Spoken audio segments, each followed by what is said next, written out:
Hi guys, this is Vibhakar from Integrated Software Engineering Department. Today I'm going to talk about key management and distribution. In this, the topics that I'm going to cover are symmetric key distribution using symmetric encryption, symmetric key distribution using asymmetric encryption, distribution of the public keys, and the public key infrastructure. Now, symmetric key distribution using symmetric encryption. This is a technique that is used for distributing secret keys using only symmetric encryption techniques. The key distribution options are for symmetric encryption, the two parties must share the same key and the key must be protected from access by others. Frequent key exchanges are usually desirable to limit the amount of data compromised if an attacker learns the key. The strength of any cryptographic system rests with the key distribution technique. Key distribution can be achieved in a number of ways that are A can select a key and physically deliver it to B. The next technique is a third party can select the key and physically deliver it to A and B. Or if A and B have previously and recently used the key, one party can transmit the new key to the other encrypted using the old key. Or else, if A and B each has an encrypted connection to a third party C, C can deliver a key on the encrypted links to A and B. For link encryption, manual delivery of a key is a reasonable requirement because each link encryption device is going to be exchanging data only with its partner on the other end of the link. For end to end encryption over a network, manual delivery is awkward. In a distributed system, any given user or server may need to engage in exchanges with many other users and servers over time. Thus, each endpoint needs a number of keys supplied dynamically. The problem is especially difficult in a wide area distributed system. The scale of the problem depends on the number of communicating paths that must be supported. If end to end encryption is done at a network or IP level, then a key is needed for each pair of hosts on the network that wish to communicate. If there are n hosts, the number of required keys is n into n minus 1 by 2. If encryption is done at the application level, then a key is needed for every pair of users or processes that require communication. Network may have hundreds of hosts but thousands of users and processes. If an attacker ever succeeds in gaining access to one key, then all subsequent keys will be revealed. Key distribution center is responsible for distributing keys to a pair of users. Each user must share a unique key with a key distribution center for purposes of key distribution. Third party key distribution option. There exists a connection between entities A and B who wish to exchange information using cryptographic techniques. They require a temporary session key that will last for the duration of a logical connection, such as a TCP connection. A and B each share a long lasting master key with a third party that is involved in providing the session key. A, tree, a key translation center, that is a KTC, transfers symmetric key for the future communication between two entities, at least one of whom has the ability to generate or acquire symmetric key by themselves. To understand this better, let's look into the diagram. Now, in the case of using key translation center, if you look at key translation, what happens is A generates or acquires a symmetric key to be used as a session key for communication with B. A encrypts the key using the master key it shares with the KTC and sends the encrypted key to the KTC. Then what happens is the KTC decrypts the session key, re-encrypts the session key with the master key it shares with the B, and either sends the decrypted session key to A, that is, if the decrypted session key is sent back to A, it becomes key translation. Or if the session key is sent to A and it is forwarded to B, or it is directly sent to B, then it becomes key translation with key forwarding. Then, then let's look at the case of key distribution center. Uh, What happens in key distribution center is entity A sends a request to KDC for a symmetric key to be used as a session key for communication with B. The KDC generates a symmetric session key and then encrypts the session key with the master key it shares with A and sends it to A. The KDC also encrypts the session key with the master key it shares with B and sends it to B. This is what we call as key distribution only with key distribution center. To look at key distribution with key forwarding, what happens is it sends both the encrypted key values to A and A forwards the session key encrypted with the master key shared by the KDC and B to B. Now, key hierarchy. Keys lower on the hierarchy used more frequently and changed more frequently to thwart attacks. A higher level key, which is used infrequently and more resistant to cryptanalysis, is used to encrypt a newly created lower level key so that it can be exchanged between parties that share the higher level key. The term ephemeral key refers to a key that is used only once or at most is very short lived. Now, let's dive into the topic symmetric key distribution using asymmetric encryption. Public key crypto systems are almost never used for the direct encryption of sizable blocks of data but are limited to relatively small blocks. Most important use of a public key crypto system is to encrypt secret keys for distribution. Simple secret key distribution. If A wishes to communicate with B, the following procedure is employed. A generates a public or private key pair that is PUA and transmits a message to B consisting of PUA and an identifier of A that is IDA. B generates a secret key KS and it transmits it to A, which is encrypted using A's public key. Now, what happens is A computes D, that is PRA, and encrypted message that is PUA along with KS to recover the secret key because only A can decrypt the message, only A and B will know the identity of KS. A discards PUA and PRA, and B discards PUA. A and B can now securely communicate using conventional encryption and the session key KS. At the completion of the exchange, both A and B discard KS. No keys exist before the start of the communication and none exist after the completion of the communication. The risk of compromise of the keys is minimal. At the same time, the communication is secure from eavesdropping but insecure against an adversary who can intercept messages and then either relay the intercepted message or substitute another message. That is what we call as man in the middle attack. If an adversary D has control of the intervening communication channel, then D can compromise the communication in the following fashion without being detected. What are the techniques are? A generates a public or private key and transmits a message intended for B consisting of PUA and an identifier of A that is IDA. D intercepts the message, creates its own key pair and transmits it to B. B generates a secret key KS and transmits it to D. D intercepts the message and learns KS by computing D. Then D transmits the key to A. The result is that both A and B know KS and are unaware that KS has also been revealed to D. This is what I have been talking about. Now, what happens is A and B can now exchange message using KS. D no longer actively interferes with the communication channel, but what he does is simply eavesdrops.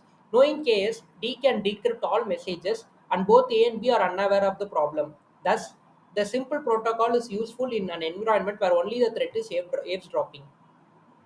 Secret key distribution with confidentiality and authentication. Yes, A uses B's public key to encrypt a message to B containing an identifier A and nonce which is used to identify this transaction uniquely. B sends a message to A encrypted with PUA and containing A's nonce as well as new nonce generated by B because only B could have decrypted message the presence of N1 in message assures A that correspondent is B. A returns N2 encrypted using B's public key to ensure B and its correspondent is A. A selects a secret key KS and sends M to B.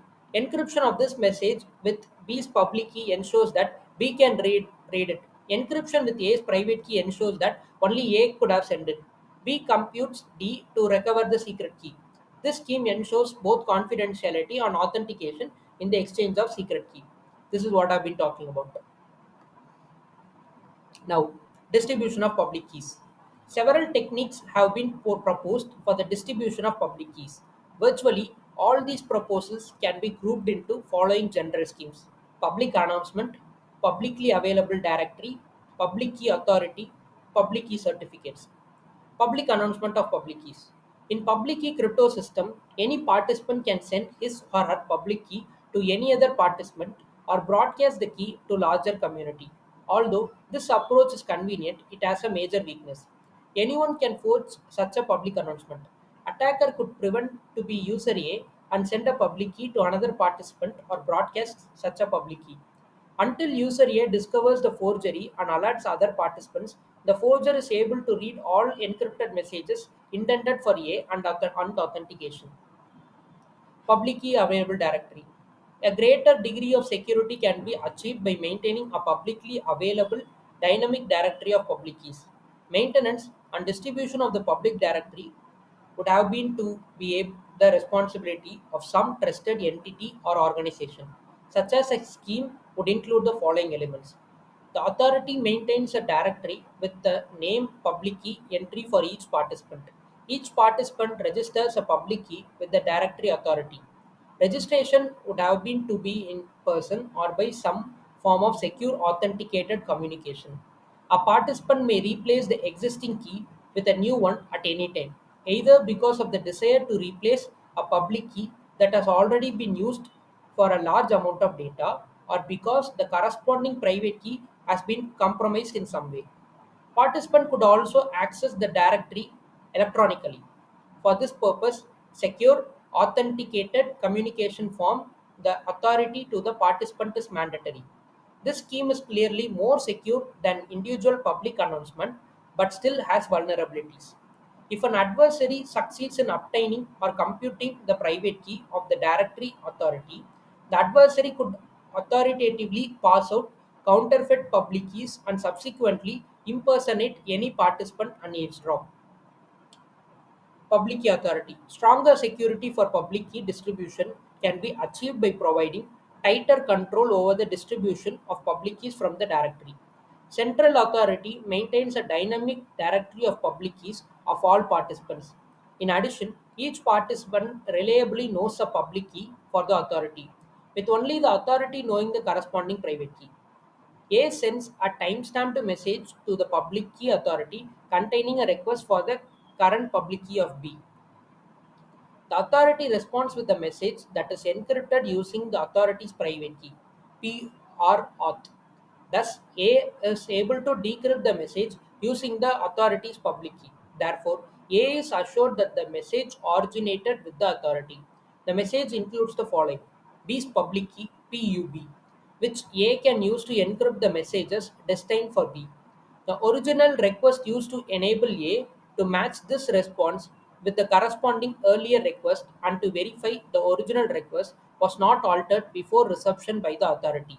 The original timestamp given so A can determine that this is not an old message from the authority containing a key other than B's current public key. A stores B's public key and also uses it to encrypt a message to B containing an identifier of A and a nonce N1, which is used to identify this transaction uniquely. B retrieves A's public key from the authority in the same manner as A retrieved B's public key. B sends a message to A encrypted with PUA and containing A's nonce as well as new nonce generated by B. Because only B could have decrypted message, the presence of N1 assures A that the correspondent is B. A returns N2, which is encrypted using B's public key to assure B that its correspondent is A. Thus, 7 messages are required. First 5 messages need to be used only infrequently because both A and B can save the other's public key for future use. A technique known as caching: periodically a user should request fresh copies of the public key of its correspondence to ensure correct accuracy. Public key certificates. The public key authority could be somewhat of a bottleneck in the system, for a user must appeal to the authority for a public key for every other user that it wishes to contact. Directory of names and public key maintained by the authority is vulnerable to tampering. An alternative approach, first suggested by Caulfielder, is to use certificates that can be used by participants to exchange keys without contacting a public key authority in a way that is as reliable as if the keys were obtained directly from a public key authority. Certificate consists of a public key, an identifier of the key owner, and the whole block signed by a trusted third party. Third party is a certificate authority, such as a government agency or a financial institution that is trusted by the user community. A user can present his or her own public key to the authority in a secure manner and obtain a certificate. The user can then publish the certificate. Anyone needing this user's public key can obtain the certificate and verify that it is valid by the way of the attached trusted signature. A participant can also convey its key information to another by transmitting its certificate. Other applicants can verify that the certificate was created by the authority. Public key certificates. Any participant can read a certificate to determine the name and the public key of the certificate's owner. Any participant can verify that the certificate originated from the certificate authority and is not counterfeit. Only the certificate authority can create and update certificates. Any participants can verify the time and validity of a certificate. Each participant applies to the certificate authority, supplying a public key and requesting a certificate. Application must be in person or by some form of secure authenticated communication. For participant A, the authority provides a certificate of the form where P or auth is a private key used by the authority and T is a timestamp. A may then pass the certificate on to any other participant who reads and verifies the certificate. The recipient uses the authority's public key PU auth to decrypt the certificate because the certificate is readable only by using the authority's public key. This verifies that the certificate came from a certificate authority. The elements IDA and PUA provide the recipient with the name and public key of the certificate's holder. The timestamp T validates the currency of the certificate. This is what I'm talking about obtaining certificates from a certificate authority. Here, the A sends a request to the certificate authority. Then he sends the encrypted message with his own private key, encrypting it along with the public key of the user with an identifier. And when uh, raises a request to the certificate authority, he replies with the same. And that by using both these certificate authorities CA, both A and B can communicate. Public key infrastructure. NIST 832 defines a public key infrastructure as a set of policies, processes, server platforms, software, and workstation used for the purpose of administrating certificates and public-private key pairs, including the ability to issue, maintain, and revoke public key certificates. The principal objective for developing a PKI is to enable secure, convenient, and efficient attestation of public keys. A PKA architecture defines the organization and interrelationships among the CS and PKI users. PKI architectures satisfy the following requirements. Any participants can read a certificate to determine the name and public key of the certificate's owner. Any participant can verify that the certificate originated from the certificate authority and is not counterfeit. Only the certificate authority can create and update certificates. Any participant can verify the currency of the certificate.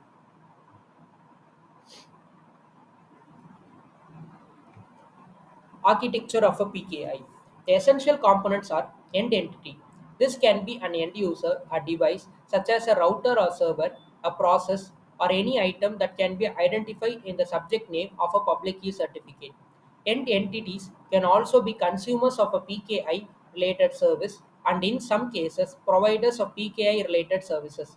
Certification authority. An authority trusted by one or more users to create and assign public key certificates. Optionally, the certification authority may create the subject's key. CAs digitally sign public key certificates, which effectively binds the subject's name to the public key. CAs are also responsible for issuing certificate revocation lists (CRLs). The CRL indicates certificates previously issued by the CA that are revoked before their expiration date. A certificate could be revoked because the user's private key is assumed to be compromised. The user is no longer certified by the CA or the certificate is assumed to be compromised. Registration Authority (RA), an optional component that can be used to offload many of the administrative functions that a CA ordinarily assumes. The RA is normally associated with the end entity registration process. This includes the verification of the identity of the end entity attempting to register with the PKI and obtain the certificates for its public key. Repository method for storing and retrieving PKI related information such as public key certificates and CRLs. A repository can be an X500 based directory with client access via the Lightweight Directory Access Protocol (LDAP) for retrieval of a flat file on a remote server via the File Transfer Protocol.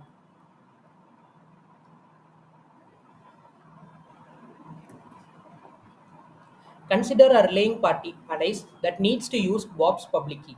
Allies must first obtain in a reliable, secure fashion a copy of the public key of the CA. If Allies wishes to send encrypted data to Bob, Allies checks with the repository to determine if Bob's certificate has been revoked and if not, obtains a copy of Bob's certificate. Allies can then use Bob's public key to encrypt data sent to Bob. Bob can also send a document to Allies signed with Bob's private key.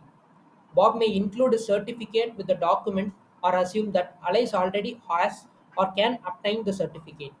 In either of these cases, Allies first uses the CA's public key to verify that the certificate is valid.